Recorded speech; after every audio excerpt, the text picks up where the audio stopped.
And we're back with the Opie and Anthony program. Don't give up on this radio show today. How do I sound, Ope? You sound great. I sound good now? Yeah. Fix my mic? Yeah, everything is good. All right. Ready to rock. All right, I'm just fucking with Now Anthony's just being an asshole. Oh, my God, People you guys. panic. Oh, my God. If you... Wow. Steve, you got a panic. Wow. Panic. As you guys were enjoying that little song parody about Martini Steve, all hell just broke loose. It's going. People are going insane in multiple states, Opie. There was yelling going on, and Elo comes in with coffee, hoping that it would be a nice morning for everybody. Do not turn off this show today. This is the one. This is the one where it all goes horribly wrong. Elo walked in here with a look on his face. I can only imagine the similar look on JFK's face during the Cuban Missile Crisis. He came walking in with his nice suit and everything, and the trouble on his face. With his Terry Schiavo haircut. Oh, God. Oh, no. And the same look, I think, right? Yeah. His mouth agape. Is he smiling or is he pissed? I don't know. Oh, that's horrible. I was out getting my coffee, and he had a little box of coffee. He came in very nice, brings us a box of coffee. Starbucks box of coffee. And if he had it his way, he would put a few people into a coma. He just called me over. I was out there. He goes, "Come here for a second." And it's the first time I've ever really realized he could fire me. I was really afraid of him. I'm like, oh, this is what they deal with. So he wasn't mad at me. He's like, "What's going on?" And I was like, "Oh, phew, I thought it was me." Yeah, so there was yelling and screaming, and then Elo's coming in, and Jaime is running around threatening to fire people. And then Jaime's making threats on the phone. And then Ben comes in and goes that Eric is scared in New York and sounded like he was going to cry. It's serious. Ben came in and he goes, "Dude, Eric sounds like he's going to cry." Where is Ben? Is he brave enough to say what he said to us during the commercials on the air? It's Ben. Ben is actually running around so much today. His hair is perfectly neat. Really? Because he's running so much and it's offsetting the natural mussiness. We all went to dinner and we were just... Ben was talking about something. We have no idea because we were just amazed at his hair. Remember? We were all just secretly staring at it. He had at one point, what would be anyone else's bangs sticking completely straight out. It was awful. He's talking and I look over at Ope. And Ope was just staring at his the top of his skull. It just went straight out, like an awning. And then I'm trying to get Jim's attention. Then he's in on the gag, and then Keith, and then Ben knew that we were messing with him. So then, what are you doing? Come on! It was very funny. So where's Ben? I don't know. He's looking for Jaime right now. See, Ben's not brave enough to say what he said off mic. I'm sure he's actually looking for Jaime. That seems to be. Where's Jaime? Well, he's probably in the floor somewhere. Like there's hatches that you pull up. This is like a submarine, this place. There's hatches you pull up on the floor and crawl in. You know that listener that called and was like, "What's wrong with you, Ope? In the old days, you'd break stuff." Yeah. I don't need to break stuff anymore because other people are breaking stuff. Back in New York, I'm hearing. Apparently, other people are breaking things. We found out, I guess, that Mars, the guy back that helps us out in New York, Jaime had said something to him over the phone. I think a threat. Went over the phone, a threat. A threat about his job, I believe? Threat about perhaps his job.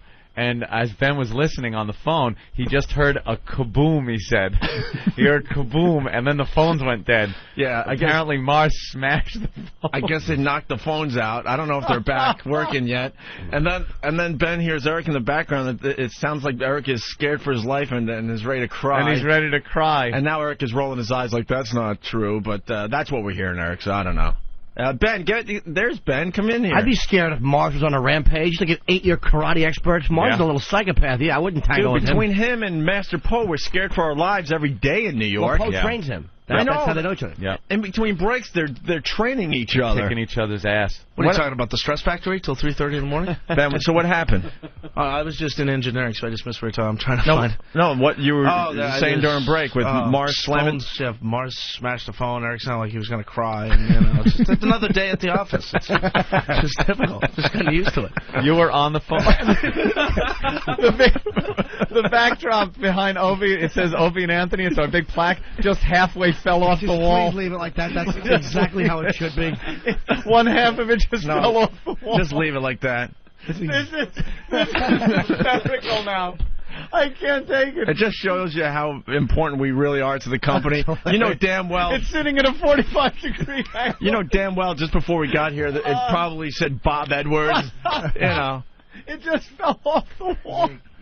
It's like, it was Bob Edwards yesterday, like, oh, no, but make them feel important quickly. You know, throw their poster board up behind them. Yeah, throw it up there, and it just falls off the wall. The duct tape is that funny. I just cannot wait. When are we going to... I say halfway through the show, we're going to be knee-deep in water for some reason. Like the place is sinking. Unbelievable. Yeah, Jimmy's taking a picture of that. That is classic. It just fell off the wall. All right, well... Welcome. All right, now that it's... 7:40 on the East Coast. I guess we're ready to do a radio show finally, Anthony. I don't know what's going on with the phones. I have no idea. Oh, God. I have no idea, but here we are in D.C. Yes. Where do we begin? Well, I got to tell you, on the way down, we took the Excella. Yeah. I was on an earlier train than you guys, and I went right to the quiet car. They have these quiet cars. They're amazing. You went to the snobby car. You call it the snobby car? Yeah, they're a little snobby in there. I understand, though. You know, you go in there, it's the silent car, because the rest of the train blows. Hold on. Yeah. You're calling where I sat the snobby car, the quiet car. Where were you sitting? I was in the first class section of the Acela. First class. Yeah, that's not snobby which at is all. Also the snobby silent, which is also the silent car because it's empty. Nobody else dares go into first class because it's such a worthless place to be on a train. Yeah, because you really don't get anything. You don't really extra. get anything else. You get a meal that's slightly better than the concession food or whatever they call it. Slightly better, and you know one thing I've noticed: you don't get kids up there. Like no one's going to pay for a stupid kid to be in there, so you don't get kids. And I hate kids on trains and planes. They just yapping if they're that age or crying if they're babies. So to not have to deal with that, why not? I enjoyed first class at you. I would love to have a conversation with you, Keith, but I can't control your microphone today. Uh-oh. Oh, poor Steve. He is to the stress and pressure that he is under. He's not a mind reader. I was just saying. No. Here, move to that mic. No, dude. Keith is too far away. He's cranked all the way up right now. Go ahead, talk. I was just saying. He's stuck in the mic. I was just saying how I enjoyed first class with Anthony yesterday. He was in first class with me, and then they kicked him out. Yeah, Keith the cop decided to come down here with us, and because he's a cop, you get to ride the trains for free, right? There was a certain courtesy extended to me by the conductor of the train, and he was kind of an old crotchety bastard, but when I went down... He was. When I went down, I showed him my identification, and he pointed towards the front of the train. Now, when we got there, Anthony went in that direction to the front. First class. And everybody else went to the rear. So I went to go with everybody else because I know Anthony's going up to first class. But the conductor pointed me to first class. So I said, okay. I walk all the way up with Anthony. I sit down. They give us the nice little nuts in the glass. It was lovely. In the glass, you know... Tureen. Whatever the hell it was. Dude, are you panicking Tureen. on telling your story? Oh, he's having a nervous breakdown on the air. Really is. It's just that I have this. It's like a cock in my mouth almost. How close I have to be. I know, hard to concentrate without smiling. To the microphone. I mean, I got to be waiting right for that on top luscious of the goddamn surprise. thing. I know. Normally, you're a couple inches away and you could talk, but now. You've been doing radio with us for many years, and I just noticed that you're just completely panicking. You have no confidence in your story. So anyway, good story. I walk up. Now I'm sitting there with Anthony in first class. We have a nice little table. I take the little napkin. I put Keith, it on there's my something lap. wrong with that mic. Go over there. Oh, that's really going to throw him. No, it's the mic is a little hard to hear. No, there's something wrong with that mic. I'm telling you. All right. That mic now, Steve, you're on it. Nice. Nice up. Are you saying a microphone makes a story awful? Listen to the difference. Is that better? Okay.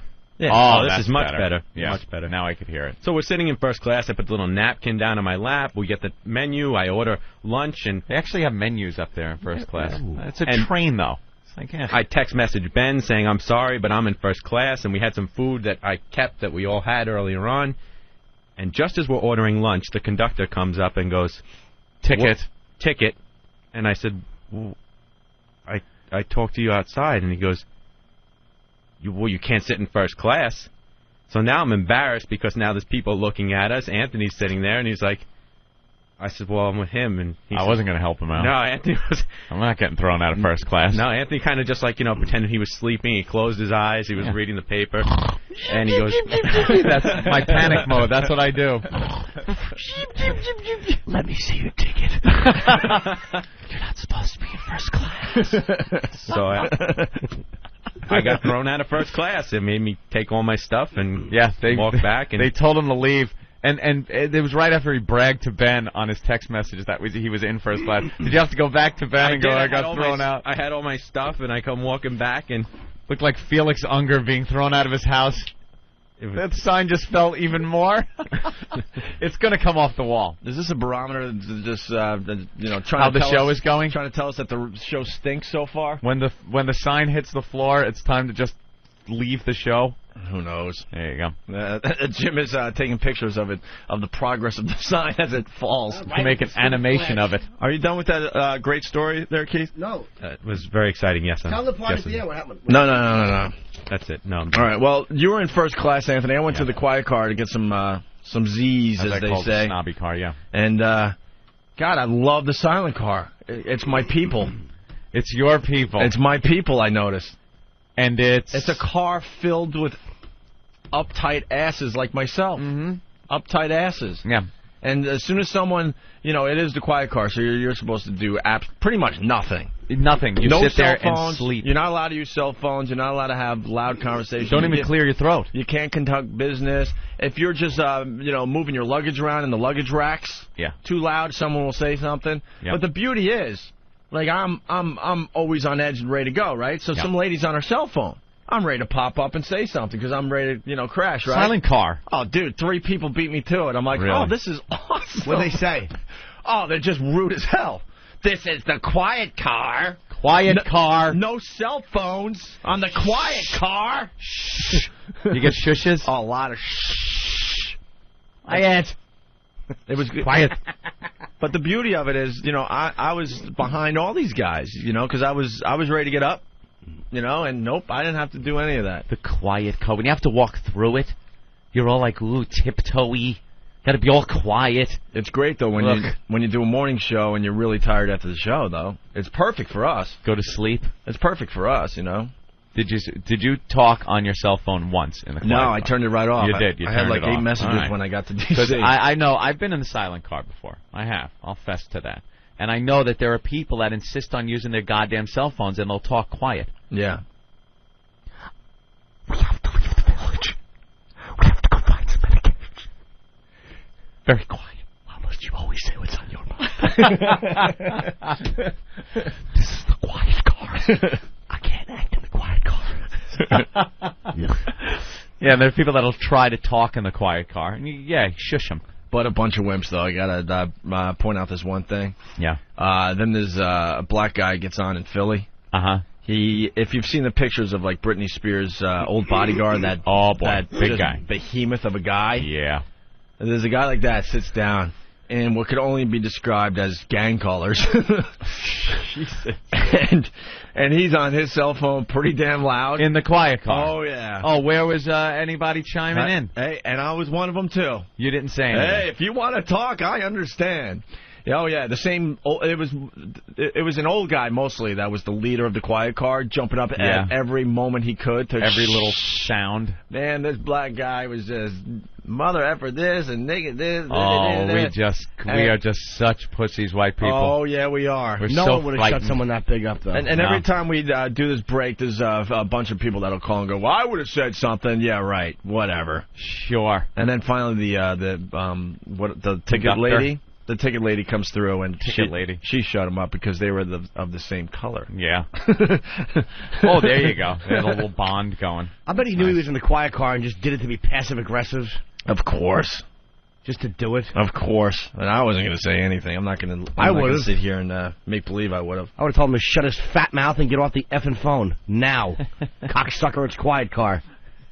So then I handle things. So then, where do we go next? I mean, dinner was uneventful except for Ben's crazy hair and Sal, the cab driver. And the 9 of us sitting at that little awful table Fucking Ben recommends a place where they put like 8 people at a 2-person table. Where'd you go? Clyde's, it was called. Clyde's in Georgetown. Yeah. The food was excellent. It was fine, but I don't like my knees touching Keith on one side and Ben on the other. I don't like other men's knees touching mine when I'm eating. Those restaurants that want to put you at that little Anthony, goddamn table. It was a circular table that honestly could fit 4 people nice. 4. 3 nice. really nice. 3 really nice. And what do we have, 5? 5. Yeah. Great. Isn't that great? They just want to cram as many people No, in you're there right. Probably 3 tops. Yeah, 3 Now that I think about it, yeah. It's like a little cocktail table. And then we see a bigger table right next to us. Yeah. That had room for 6. I'm like, this is perfect. But the place, I guess it's slamming all the time. So they shoved 9 people on that table. 9! That figures. Because I'm thinking, we'll just move to the bigger table. Like, no way. Because it's just a very, very busy restaurant, I guess. So then we had enough when we jump in this station wagon. I haven't seen a station wagon in so long. I forgot that they even existed. The family truckster. A station wagon cab. Yeah. And there's 3 in front. The driver, Ben, and who? You? Me, yeah. In the front seat. It was a station wagon. Did it have that little backwards-facing seat in the back for Ben to sit there and wave and try to get the truckers to honk their horn? When his Look at hair's the little herky-jerky kid in the back. When his hair's just right, he does look a little retarded. When it's not combed right. Ben's a perpetual child, too, isn't he? Yeah. Dude, he's so just kid-like. He is just happy all the time. Yeah. Which is great. I wish I could be as happy as he is. Even when the pressure's on, he's just, well, that's how things go. So then you had... Get over it. You had Sal, the cab driver. You had Ben in the middle, just messing with him, going, hey, could you drive us to the gay section of D.C.? Doing Mark Parental impressions to the cab driver. Right. Hey, you got a PlayStation? He was telling the cab driver on our way to Penn Station yesterday that we all worked for the government, and we were on a secret mission to Washington, and Steve was a sniper. And really? Yeah, Steve? and he's just he's telling this cab driver all this, and then he would say, well, that's all I could tell you. And then he would keep telling him more stuff. He's twisted. He loves just I don't know if it's some weird thing in his head where he actually believes this stuff, but he feels he has to tell these embellished stories about who he is, what he does. Gossip. That's great. Well, even if it's fake. Yeah. He's got to gossip. He's on the phone right now, just pacing back and forth. God, you know how most people pace 5 feet, maybe just back and forth a little bit? In one spot? Ben paces a 100-yard haul. The whole building. That? It was just back and forth, back and forth. The one thing with Ben, everyone knows by now Norton does all these little, gags and stuff. Ben loves those gags, but does them just really, really bad, He's the worst at them. Yeah. But anyway, so it's Sal, the cab driver, Ben, Norton in the front, then it's myself, Keith, and Martini Steve in the back. And this guy is rocking. He's cranking the music. He's on his cell phone. I wish Ben was in here for this break. He's busy. Yeah, but see, it's taken away from the show because he has to deal with other stuff because stuff wasn't set up. See, he's waving Steve off. We can't get him on the air right now. Because Ben was just working the cab driver big time. I wonder who he's talking to. I didn't say an ounce. I said an 8-ball.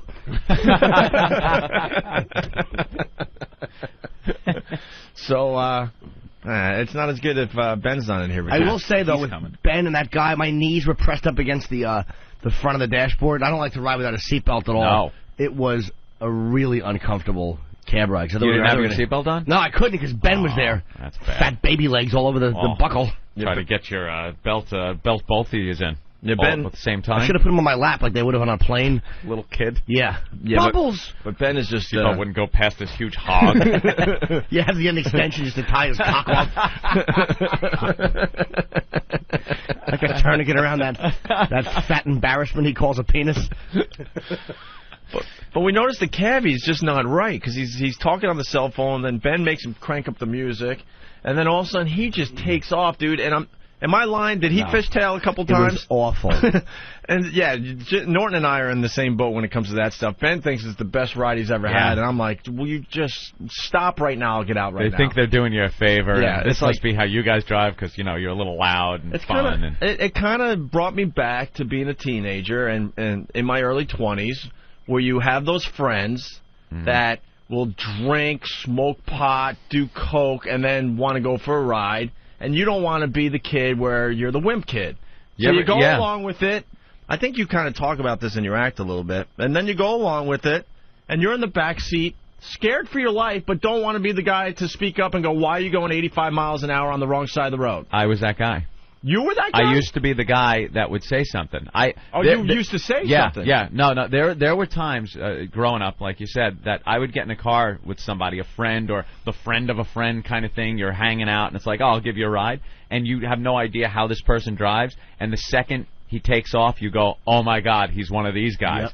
And it's the drive fast, I mean, ridiculous fast, very reckless, passing over the double yellow, things like that. Passing over the double yellow up a hill so you don't even know if another car's coming? And they're laughing and stuff. And no, I was the guy that went, hey, asshole. I go, excuse me, you want to kill yourself? Do it when I'm not in the car. Slow down. Pussy. Yeah, I'm a pussy. Slow down. I was that guy. I would say something. I would always say something. I hate it. When the nerves you would get the second you got in the car, and it would take off, and you realize you were in a car with one of these people, I'd be like, oh, no, one of these. And then you never get in the car with them again. Like, no, 10 miles, I'll walk. That's okay. I had a friend that basically got his license the day he turned 16. And he was like 6'4". He was buying us beer at 16 years old because he looked like he was like 22. He was the guy that had a shave during, sixth period. The beard in high school. Full beard. Grizzly Adams beard in high school. And he had a Volkswagen convertible that he would drive up onto sidewalks, onto people's lawns. He would knock over mailboxes. See, that's fun. Because I could do that. His car was a beater. Because you don't do that at like 60 miles an hour, you know? Yeah, but, you're sitting on the back, and he just decides he wants to take it off-road. This is before off-road was cool, kids.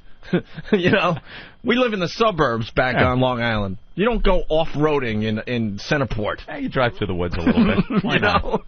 Sure. So it brought me back yesterday. That's what I was thinking on the way to the hotel. I'm like, what am I, 19 again? Yeah. And you start thinking, like, we only got a couple of miles to go. You start, like, counting down how close you are. So you don't say anything. Like, oh, come on. We're almost there. The odds are we'll probably make it. Yeah. So then there was this circle. I guess it might have been DuPont Circle or something. Was it DuPont Circle, maybe? I believe it was. It might have been about a mile or so from the hotel. I'm not sure. I know nothing of this city. He took this turn. He never slowed down, and we felt the whole back of the freaking station wagon start fishtailing to the right. A little strip of paint on the guardrail, and he's just laughing and hooting and hollering as we go. Hubcaps came off the car. One hubcap came off and flew into the side. Hear it make that ringing noise. I would have felt safer on the back of Christopher Reeve's horse. It was an awful hairpin turn. He's a foreigner on his cell phone, and I never want to think about him again. It's terrible. Well, then He pulls in front of the hotel. He doesn't slow down slightly. He just jams on the brakes. Great. And we skid to a stop. Did you tip him? Yeah. That was the best part. Really? Yeah. Because then all of a sudden he's like wacky cab guy.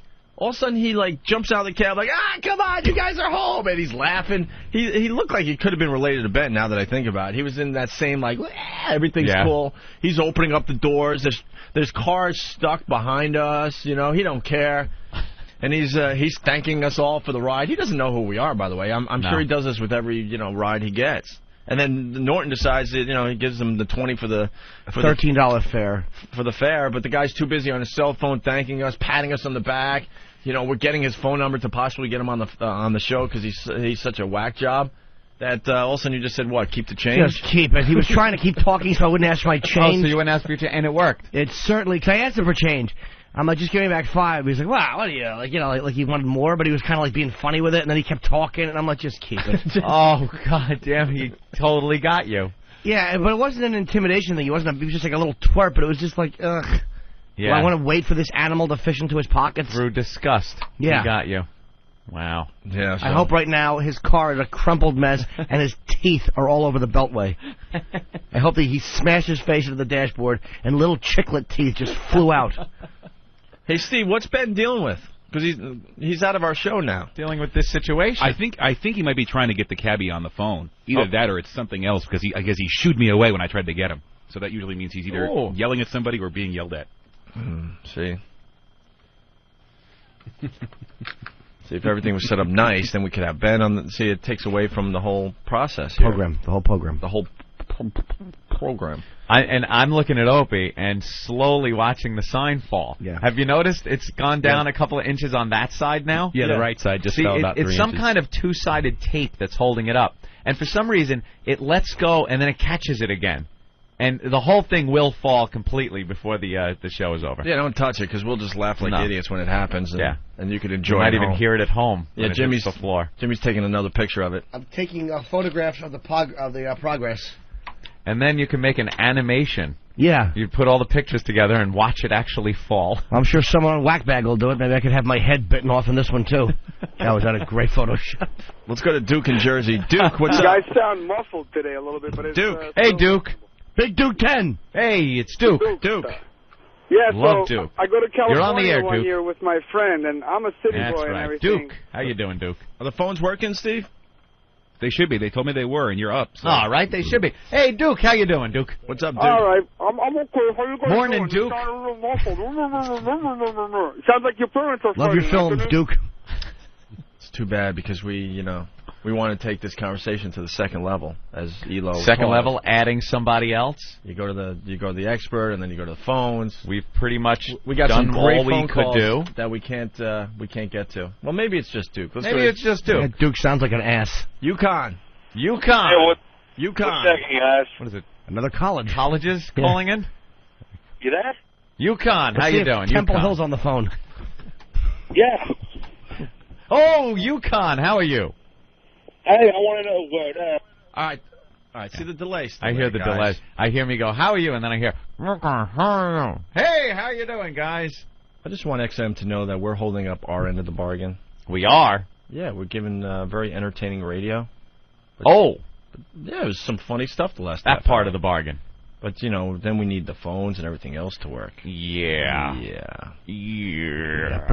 And now the guy that had a really good story is now gone, because he can't just sit around waiting for us to figure out what we're doing here. Yeah, that delay is... It seemed like it would have been a great story. We brought back a memory for this guy. Maybe I'll try to read his mind. It said he wanted to talk about the time when he was younger that his friend wanted to take him driving. His friend was drunk and decided he needed to drive along a cliff. Oh. Can you imagine? Yes, I can. You know something? I can almost relate to that. My dear departed dad, many years ago when I lived in California, would just get hammered. And we would be out on something called the Ortega Highway. This is a road that went between San Juan Capistrano and Lake Elsinore, California. And it's a mountain pass. And this road was the most dangerous road ever. Hairpin turns, cliffs with no guardrail. Yeah. 2 lanes, one going one way, one going the other way. Guy in the middle said, what do you want from me? And just sheer cliffs.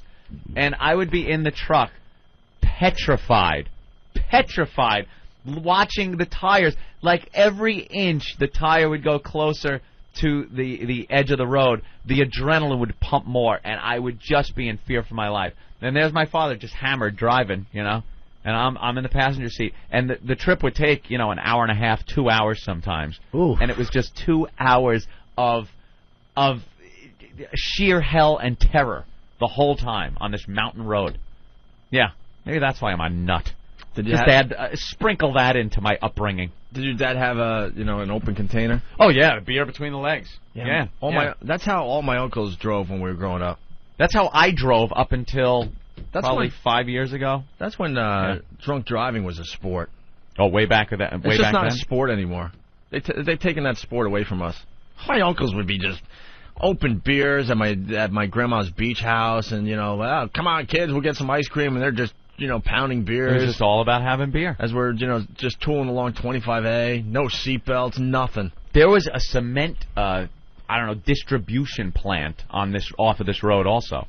And you'd be driving, and these huge, what they called Conrock was the company, Conrock trucks, cement mixers, would come just bolting up the other side. And that was another thing, because the old man would move over a little to let the Conrock truck through and get closer to the cliff. Oh, my God, this is just petrifying me. Petrified. Very scary as a kid. Yeah. But always with the beer, yeah. Always the beer between the legs. It's slightly... I'm going to go off child abuse? No, I'm going to go off on a slight tangent, because when you just said that, it just brought back a horrific memory. I lost my third grade teacher. I think I was in maybe 5th or 6th by this point. Yeah. She went away for for summer vacation or whatever, or maybe early spring vacation because it was still snowy where she went. She went somewhere deep into Canada. Deep into Canada. And she never came back to school to teach because her husband, and I think her friend were all decapitated by a snowplow. Wow. Yeah.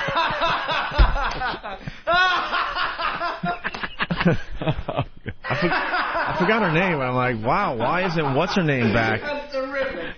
And why is there a young hot teacher in her place? Well, I remember they had to sit us all down and tell us how she's not coming back, and there was an accident in Canada that involved a snowplow. Ooh. And then I found out years later, oh yeah, it involved a snowplow. Oh, they'll lose it in Canada. Ugh. Yeah. Decapitated because the plow was up a little high, and they got into some whacked out accident. We had a kid die on that same highway I was talking about, the Ortega Highway. Him and his friends were tooling around up there, and they went off the edge. And one kid was thrown clear and lived. The other kid that was in the that was in the back seat flew out the hatchback, but the hatch slammed shut on his arm right before he was thrown clear, and he just rolled down the side of the cliff with his arm hanging onto the hatchback, like the car just bit him and dragged him down the cliff. All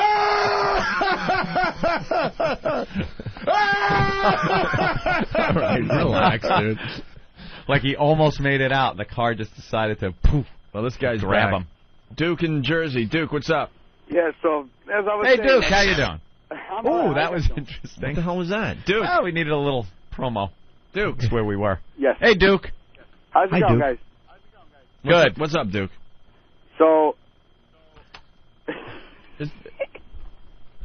Duke, is there a delay?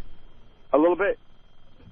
No, a lot of bit. All right, tell your story, Duke. No, we can't. Oh, is he gone? We rarely have a nice phone topic, and we have one now today, and we can't go to the phones. Another guy wants to talk about the Italian mountain roads. They're the scariest.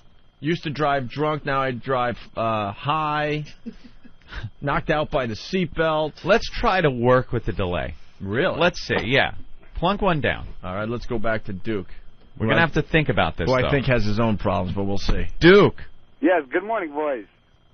Now listen to me. We're on a delay, Duke. We're on a really bad delay, so we're going to have to talk almost like walkie-talkie, okay? I'm going to say over when I'm done, and you say over when you want me to talk, okay? Over. Over. No, you got to talk first, over.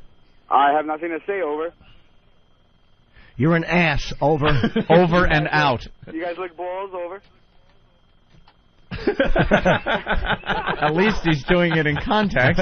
See, this is how we're going to have to do the phones, Opie. We're going to have to do it like KDK12 to KDK1, over. Yeah, Lonely Mrs. Torrance is trying to make conversation.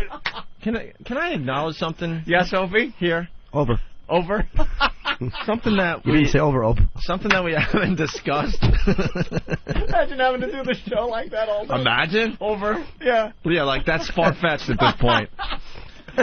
Over. Dude, over. Crazy, nuts, insane, over. Over. You guys do realize... Motherfucker, over. I don't know why I like flaming clothes, over.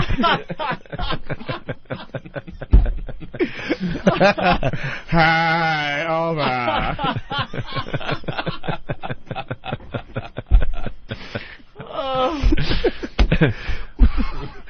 Hey, let me put my Shemp wig on and go to work. Over.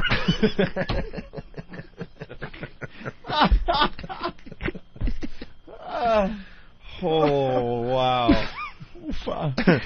Wow. Yeah.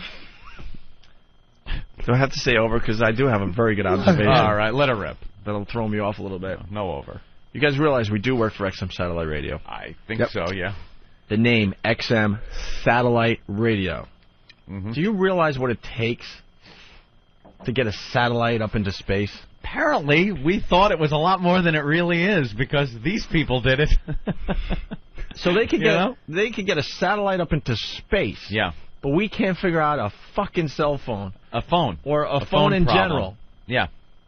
Actually launched satellites. They launched satellites from the middle of what? Like the Indian Ocean. The ocean. And everything has to be just perfect to launch the damn thing, but we can't figure out how to get phones to work on a talk show. They got them up there. They actually placed them exactly where they needed them to be in space, and they work. The stuff goes up, it comes back down, everyone hears what they got to hear. But for some reason, we can't get the delay out of the phones. It just amazes me. It really is amazing. All right, we're going to take a break. Where's Ben? Ben, just turn your mic on. There we go. Hi, Ben. Hello. Hey, Ben. Ben's in the other studio. Now, Ben. Yes. We were talking about Sal, the cab driver. Sal, the cab driver. He's great. Are we going to get him on the phone today? Yeah, we can call him. I'm sorry, I had to go do something. Do something. Yeah. It looked pretty intense what you were doing. That involved the program? Yes, it involved the Personal. program. Yeah, Oh, no. They're not trying to blame you again, are they? No. All right, good. We're over that that part of the We're all BS. Escape Ben. We're all good. That's what he is. Yeah, Ben's not the scapegoat anymore. Was he calling the hotel, asking him to have his overalls and butcher knife ready when he gets back?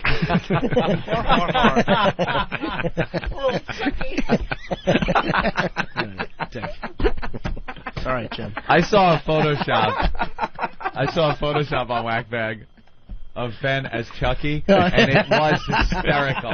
It was probably one of the funniest Photoshops I've ever seen. I've actually been meaning to get the haircut. I'm actually going to get the haircut when we're Are on you? vacation. Yeah, I kind of like it. It's been like 4 months. It's out of control.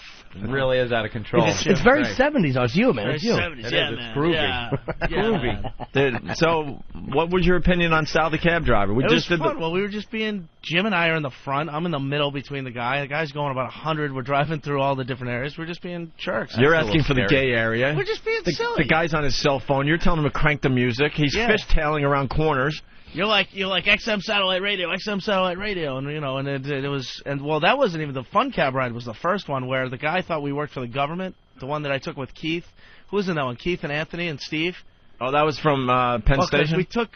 We made a turn, let's say, and then it was a big deal to take this turn. So then I convinced the guy that we worked for the government, and Steve was a sniper. And we told all that too. Oh, okay, I missed all that. Right on. That was a good one. Why don't we take a break? When is the Cricket Dee Dee there, ready to do the news? Yeah, she's all dressed up and everything. Ooh. Yeah. Ooh, Jim, look. Yeah. All right, we'll talk a little more after the break, and then we'll get Dee Dee to do the news, I guess, huh?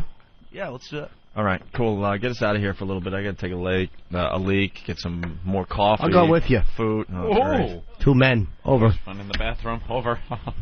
Wow, just peeking. Over. Glory hole. Over. Tell me when you're going to come. Over.